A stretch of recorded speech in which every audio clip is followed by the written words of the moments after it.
तो आज जिस फेस की हम बात कर रहे हैं वो वाकई देश और दुनिया के लिए एक बड़ा चेहरा है। केंद्र की मोदी सरकार देश से जुड़े बड़े और अहम मसलों पर अपने फैसलों से अक्सर चौंकाती रही है।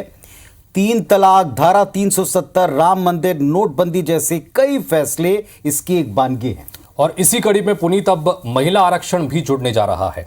27 साल से लंबित पड़े इस बिल को नए संसद के पहले ही दिन की कार्यवाही में पेश कर पीएम मोदी ने चुनावी साल में मास्टर स्ट्रोक चल दिया है।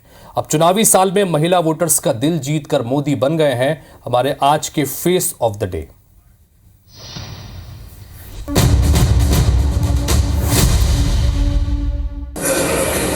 महिलाओं को अधिकार देने का, महिलाओं की शक्ति का उपयोग करने का वो काम, शायद ईश्वर ने ऐसे कई पवित्र काम के लिए मुझे चुना है। सोमवार को कैबिनेट में महिला आरक्षण बिल को मंजूरी और मंगलवार को नई संसद के श्री गणेश के साथ ही पहले विधेयक के रूप में पेश किए जाने के बाद प्रधानमंत्री नरेंद्र मोदी ने जो कहा वो बेहद अहम है। शुभ शुरुआत है। बीते 27 साल से इस विधेयक को कानून बनाने में HD देवेगौड़ा, अटल बिहारी वाजपेयी और मनमोहन सिंह जैसे प्रधानमंत्री विफल रहे, लेकिन अब पेश होने के साथ ही इसके पारित होने को लेकर कहीं से संदेह की गुंजाइश नजर नहीं आ रही। 2019 लोकसभा चुनाव के लिए जारी मतदाता सूची के मुताबिक देश में 43.2 करोड़ महिला वोटर्स थी, जबकि पुरुष मतदाताओं की संख्या 46.8 करोड़। इन 48% महिला वोटर्स के बावजूद लोकसभा में सिर्फ 14.36% महिला सांसद ही पहुंच पाई। अब 2024 में महिला आरक्षण नहीं मिल पाने के बावजूद देश की 48% महिलाओं के सपनों को पीएम मोदी ने पर लगा दिए हैं कि जिस तरह से 3 तलाक, धारा 370, राम जन्मभूमि विवाद जैसे लंबित विवादों का संसदीय समाधान मोदी सरकार ने देश को दिया है, उसी तरह की गारंटी महिला आरक्षण बिल के भविष्य को लेकर भी उन्होंने दी है। और इसलिए चुनाव से पहले महिला वोटर्स का दिल जीतने के बड़े दाव ने मोदी को बना दिया है face of the day. Election desk, IBC 24। तो कुल मिलाकर नारी शक्ति वंदन अधिनियम ये नाम दिया गया है उस बिल का, जिस बिल को लेकर सारे देश में चर्चा भी है देश और एक बहस भी है। लेकिन इस बिल के बारे में दिन भर में जो कई जिज्ञासाएं और सवाल रहे, इनका जवाब हमारी टीम ने और हमारी इलेक्शन डेस्क ने भी खोजने का प्रयास किया है। हम कोशिश करते हैं कि उनके जवाब आप तक पहुंचाएं। तो नारी शक्ति वंदन अधिनियम बिल की कुछ बड़ी बातें हैं जिसकी वजह से आने वाले समय में क्या कुछ परिवर्तन देश की लोकसभा और विधानसभाओं के भीतर होगा, ये बताने की कोशिश करते हैं। लोकसभा विधानसभाओं की 33% सीटें महिलाओं के लिए रिजर्व हो जाएंगी। लोकसभा विधानसभा में हर तीसरी सदस्य इसके बाद महिला होगी, जिसके लिए एक लंबी लड़ाई लड़ी जा रही थी 27 साल बाद। इसलिए इस बिल का महत्व को लेकर लगातार चर्चा हो रही है। चलिए अब इसमें क्या बदलेगा, जरा इस बात को भी समझें, इससे क्या परिवर्तन होगा।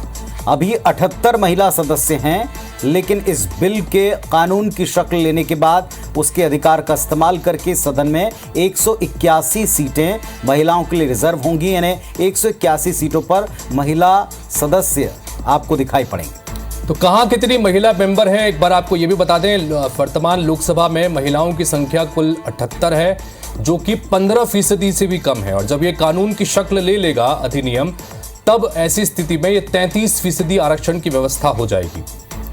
राज्यसभा के हिसाब से अगर आप देखें तो महिला सांसदों की संख्या 32 है, यानी करीब 14% ये संख्या जाकर ठहरती है, जिसके आधार के ऊपर आप कह सकते हैं कि आने वाले समय में कितना लाभ या कितना परिवर्तन दोनों सदनों में आप देखेंगे।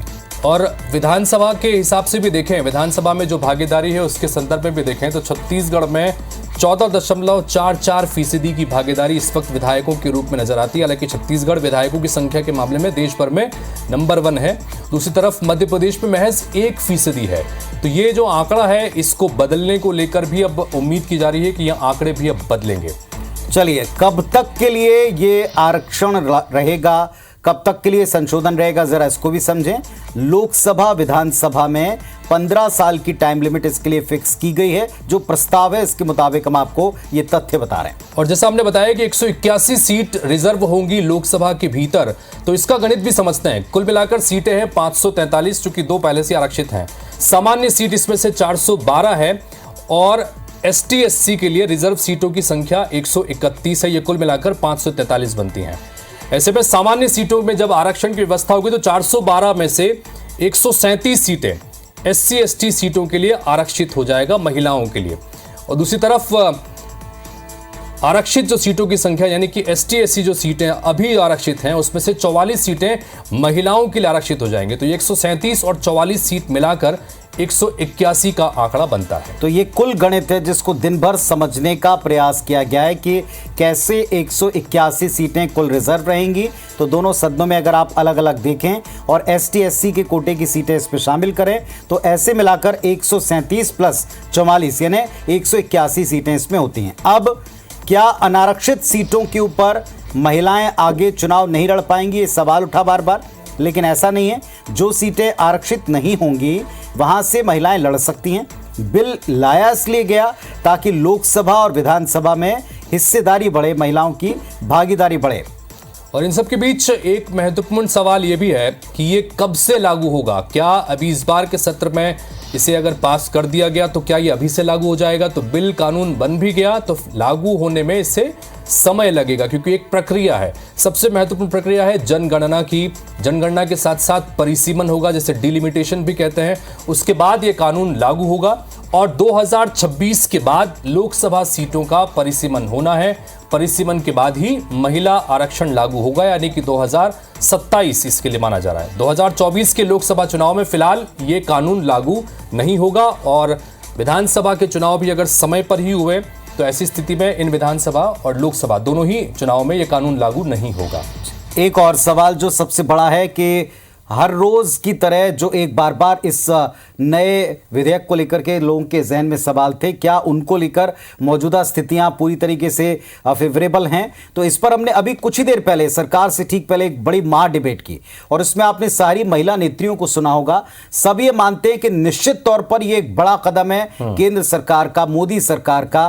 पहले भी इसका इतिहास रहा है कि लगातार इसको लेकर 70 के दशक से प्रयास हुए हैं, लेकिन 27 साल के बाद जब ये लोकसभा में आया है तो क्या इस पर सब सहमत होते हैं? क्योंकि इसकी एक अपनी पॉलिटिक्स भी है जो हमने रिपोर्ट में पहले आपको दिखाई। चलिए, बहरहाल अब इन सवालों का जिनका हमने जवाब दिया, अब एक सवाल आपके लिए भी है। इस सब को लेकर जुड़ा हुआ सरकार का आज का सवाल, राजनीति में महिला आरक्षण से क्या लोकतंत्र में बदलाव आएगा? राजनीति में महिला आरक्षण से क्या लोकतंत्र बदलेगा? हां या ना के ऑप्शन आपके पास हैं। वोटिंग लाइन्स ओपन हैं। IBC 24 के सोशल मीडिया प्लेटफॉर्म्स खुले हुए हैं। अपनी राय रखें, जो आपकी राय होगी उसके मुताबिक हम आपको प्रतिशत दिखाएंगे।